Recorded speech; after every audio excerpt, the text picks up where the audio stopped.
Good morning children. Fifth standard का मैं lesson third पढ़ा रही हूँ। जिम्मेदार गोपाल। जिम्मेदार मतलब क्या? रिस्पॉन्सिबिलिटी।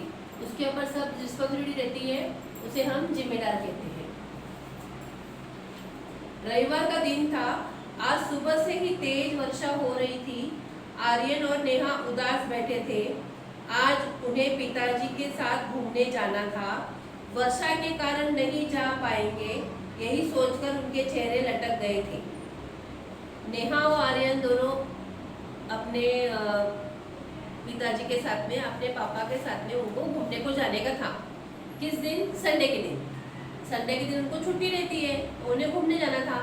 लेकिन बारिश इतनी हो रही थी, उनके मुंह उदास हो गए। मुंह उदास मतलब अपन बोलते हैं ना, अरे हमें कहीं जाना है, अरे अभी जा ही नहीं सकते, इतनी बारिश हो रही है। चेहरे लटक गए मतलब ऐसा सोच के रह गए, अरे अभी क्या करें, कैसे जाएंगे, हमें तो कोई लेके नहीं जाएगा। दादाजी को यह समझते देर न लगी और बोले, बच्चों आज मैं तुम्हें एक महापुरुष की कहानी सुनाता हूँ। उसके दादाजी थे, जो ग्रैंडफादर थे आर्यन और नेहा के। उनको क्या लगा कि अरे बच्चे उदास हो गए, मतलब ये ऐसे सैड हो गए, तो इनको चलो आओ इधर, मैं आपको एक कहानी सुनाता हूँ। यह सुनते ही आर्यन और नेहा की खुशी उछल पड़ी। महापुरुष की कहानी सुनाता हूँ। महापुरुष मतलब बहुत एक बड़ा अच्छा आदमी है, उसका मैं आपको स्टोरी सुनाता हूँ। क्या तुमने गोपाल कृष्ण गोखले का नाम सुना है? दादाजी ने बच्चों को पूछा। किसने पूछा? दादाजी ने। हाँ दादाजी, कल ही हमारी अध्यापिका जी ने गोखले जी के बारे में बताना शुरू किया था कि छुट्टी की घंटी बज गई। छुट्टी की घंटी मतलब क्या होता है बच्चों? जैसे पीरियड चालू रहता है, हाँ टीचर पीरियड स्टार्ट करती है, बोलती है, कुछ बोलने जाती है मेन पॉइंट पे, और इतने में रिंग हो जाता है, ट्रिनिंग, मतलब स्कूल का छुट्टी हो गई। छुट्टी हो गई मतलब लास्ट पीरियड खत्म, अभी हम लोग नेशनल एंथम बोलेंगे और घर जाएंगे। हम लोग ये देखते हैं ना, टाइम हो गया, अरे हाँ 12 बजने वाला है, अभी हमें घर जाना है। वैसे पर आप हमें उनके जीवन की कोई घटना सुनाइए, नेहा ने कहा। नेहा ने अपने दादाजी को बोला कि हाँ हमारी टीचर पे ये सब सुनाने वाली थी, लेकिन स्कूल की घंटी बज गई क्योंकि लास्ट पीरियड था वो। लेकिन आप बताओ ना उनके बारे में। दादाजी बोले, हाँ तो सुनो।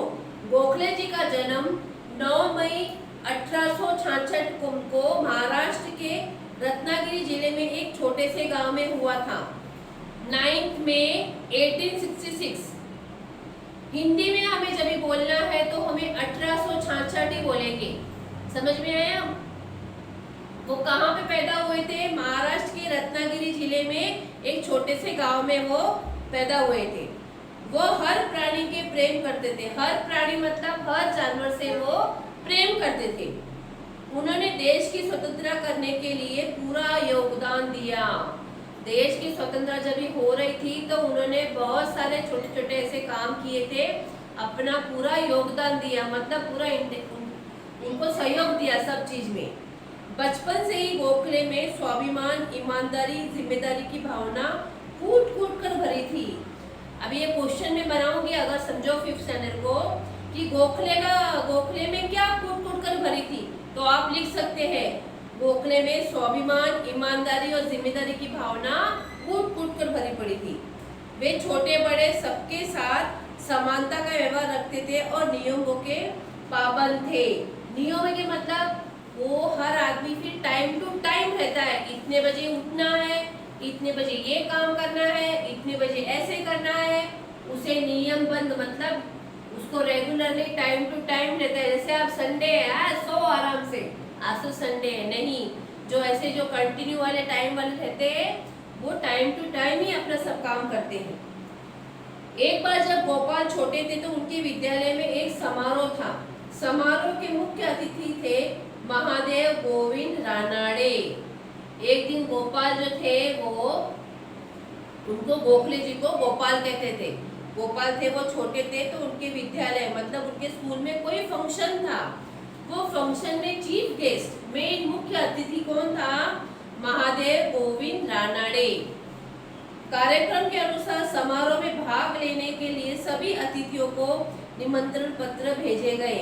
उस कार्यक्रम में वो जो प्रोग्राम रखा था स्कूल में, वहाँ पे सबको बुलाने के लिए इनविटेशन दिया गया था, इनवाइट किया गया था सबको। निमंत्रण पत्र मतलब इनविटेशन कार्ड पत्र देकर उन्हें उचित स्थान पर बिठा दिया। उनको जो कार्ड के ऊपर नंबर था उसके हिसाब से उनको सीट उनका अरेंज कर दिया था। गोपाल खुशी खुशी यह जिम्मेदारी निभाने के लिए तैयार हो गया। ये सब जिम्मेदारी किसे दिया था? गोपाल को। गोपाल के लिए दिया था कि आपको जो गेस्ट आएंगे उसको आपको 1 बाय 1 करके बिठाना है। वो इतना खुशी खुशी ये काम कर रहा था। समारोह के दिन विद्यालय में प्रवेश द्वार पर खड़े होकर गोपाल सभी अतिथियों को निमंत्रण पत्र देकर उन्हें उचित स्थान पर बैठाने लगे। उचित स्थान पे मतलब जैसे अभी मैं आई हूँ तो मेरा नंबर 7 है, तो 7 नंबर पे मुझे जाके बिठाया। हाँ आइए, आप यहाँ पे बैठिए। जैसे हमारे स्कूल में फंक्शन होता है, कोई होता है, मैडम वगैरह रहते हैं, हम बोलते हैं हाँ please teacher come have a seat, जैसे बोलते हैं ना वैसे। तभी वहाँ मुख्य अतिथि रानड़े पहुंचे, उचित स्थान पे बिठाने लगा। तभी वहाँ पे मुख्य अतिथि रानड़े पहुंचे। गोपाल ने उसे निमंत्रण पत्र दिखाने के लिए कहा। रानड़े बोले, बेटा मेरे पास निमंत्रण पत्र नहीं है। उसे पता नहीं था कि अरे ये मेन चीफ गेस्ट तो यही है। उसने उसको पूछ लिया का आपका आईडी कहाँ है, आपका जो इन्विटेशन कार्ड है वो कहाँ पे है, उसमें नंबर होगा, मैं उसके हिसाब से आपको बिठाऊंगा ना। गोपाल नम्रता पूर्वक बोला, क्षमा कीजिए, फिर तो आप अंदर प्रवेश नहीं कर सकते। उसने क्या बोला? सॉरी सर, फिर तो आप अंदर नहीं आ सकते क्योंकि आपके पास इन्विटेशन का कार्ड नहीं है। रानड़े ने कहा, बेटा मैं इस समारोह का मुख्य अतिथि हूँ। उसने कहा रानड़े ने, अरे मैं यहाँ का मेन चीफ हूँ, मतलब मैं मेन हूँ, गेस्ट है, मैं मेन गेस्ट हूँ, निमंत्रण पत्र लाना भूल गया हूँ। गोपाल को बोला उसने कि जो इन्विटेशन कार्ड दिया था वो मैं लेके आना भूल गया हूँ। गोपाल बोले, आप कोई भी हो परंतु मेरा कर्तव्य है कि मेरे पास निमंत्रण पत्र न हो तो उसे अंदर न जाने दूं। ये उसे किसने कहा था? उसके टीचर्स ने कहा था कि जिसका इनविटेशन कार्ड नहीं होगा उसे आपको अंदर लेना नहीं है। उसे ऐसे कहा था कि इसको हमने इनविटेशन दिया है, ये मेन आदमी है, इसको आने दे नहीं। बच्चे अपना काम टीचर के बोलने के अनुसार ही करते हैं। जिम्मेदारी की भावना उन्हें इतनी अनुमति नहीं दे रही थी। उसको इतनी जिम्मेदारी थी, सब लोग अंदर आने के लिए कर रहे थे तो वो कैसे मानेगा, इसलिए उसे उन्हें अंदर आने नहीं दिया। रानड़े बालक गोपाल की जिम्मेदारी की भावनाओं को देखकर बहुत प्रसन्न हुए। रानड़े जो थे, जो मेन गेस्ट थे, उनको वो बच्चे का बोलने का इतना अच्छा लगा कि अरे वाह, ये कितने अच्छे से अपने रिस्पॉन्सिबिलिटी निभा रहा है। यदि कोई है, हाँ अभी आ जाओ, आप भी आ जाओ, ऐसा नहीं कर रहा है। जिसका इनविटेशन कार्ड है उसको लेके उनकी जगह पे बराबर वो बिठा रहा है। रानड़े को देखकर स्वागत करने वाले लोग आए और उनसे गोपाल के व्यवहार के लिए क्षमा मांगने लगे। रानड़े को देखकर स्कूल के जो अदर टीचर्स थे, स्टाफ थे, वो सब आके रानड़े को नमस्ते करने लगे और उसको वेलकम करने लगे कि ये बच्चे की तरफ से गलती हो गए तो हम लोग माफी मांग रहे हैं, सॉरी इसकी वजह से। रानड़े बोले, गोपाल मैं तुम्हारी सच्चाई और जिम्मेदारी से बहुत प्रसन्न हूँ। लेकिन रानड़े को उसकी बात बहुत अच्छी लगी कि आपने स्कूल का जिम्मेदारी बहुत अच्छे से निभाया है, आपने बहुत अच्छे से बोला है, टीचर्स ने जैसे बोला आपने वही चीज फॉलो किया है, मुझे तुम पर गर्व है। उसने क्या, मुझे बहुत प्राउड है आपके ऊपर कि इतना अच्छा स्टूडेंट है कि मेरे को भी, मतलब मैं मेन चीफ होके भी आपने, मेरा इन्विटेशन कार्ड नहीं था तो आपने मुझे रोका। जिस देश में तुम्हारे जैसे बच्चे होंगे वह देश सदैव उन्नति करेगा। जिस देश में ऐसे बच्चे होंगे जो समझदार, जिम्मेदार वाले बच्चे होंगे तो देश जरूर उन्नति करेगा। जानते हो बच्चों, यह बालक बड़ा होकर हमारे देश का महान नेता बना। ये कौन लड़का था जो बड़ा होकर महान नेता बना? महात्मा गांधी गोपाल कृष्ण गोखले को अपना गुरु मानते थे। महात्मा गांधी जो थे वो गोपाल कृष्ण को भी, गोखले को भी अपना गुरु मानते थे। समझ में आया ये लेसन कि जैसे हमें कोई टीचर्स हमको बुक्स बोलते हैं, रिस्पॉन्सिबिलिटी देते हैं। अभी 5th स्टैंडर्ड के बच्चों को बोला जाता है कि आपको ये काम करना है, छोटे बच्चों को संभालना है, पेरेंट्स को अंदर आने देना नहीं है।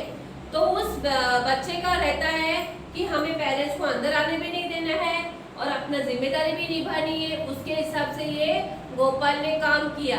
लेकिन जो मेन गेस्ट था उसको भी उसने रोका। क्यों रोका? क्योंकि किसी को भी दूसरे को आने की अनुमति नहीं थी। अनुमति मतलब किसी को भी आने का अंदर एंट्री नहीं था। ये लेसन से हमें कितनी अच्छी शिक्षा मिलती है कि हमें सबकी हेल्प करते हैं, हम स्टूडेंट होके या कोई भी बाहर कोई भी अपने को जिम्मेदारी देता है तो वो हमें पूरी तरह निभानी चाहिए। जैसे हमारे घर के भी मेंबर्स बोलते हैं आपको ये नहीं करना है, वो नहीं करना है, तो हमें नहीं करना चाहिए। हमें उनके अनुसार ही, उनकी इच्छा के ही हमें करना चाहिए। इसके अंदर शब्दार्थ दिया हुआ है और नीचे मीनिंग्स भी दिया हुआ है, डिक्टेशन वर्ड भी है, मीनिंग्स भी है। तो ये आपको लिख के मैं नोट्स बना के दूंगी, आपको आके स्कूल से कलेक्ट करना है। नोट्स बने नहीं है इसके, मैं बनाऊंगी, आपको इन्फॉर्मेशन आएगा, थर्ड बंच आके आपको लेके जाना है। जिसने भी फर्स्ट सेकंड बंच में नहीं लिए तो वो आके प्लीज़ कलेक्ट करिए स्कूल से। नेक्स्ट पीरियड में हम लोग मिलेंगे। Thank you.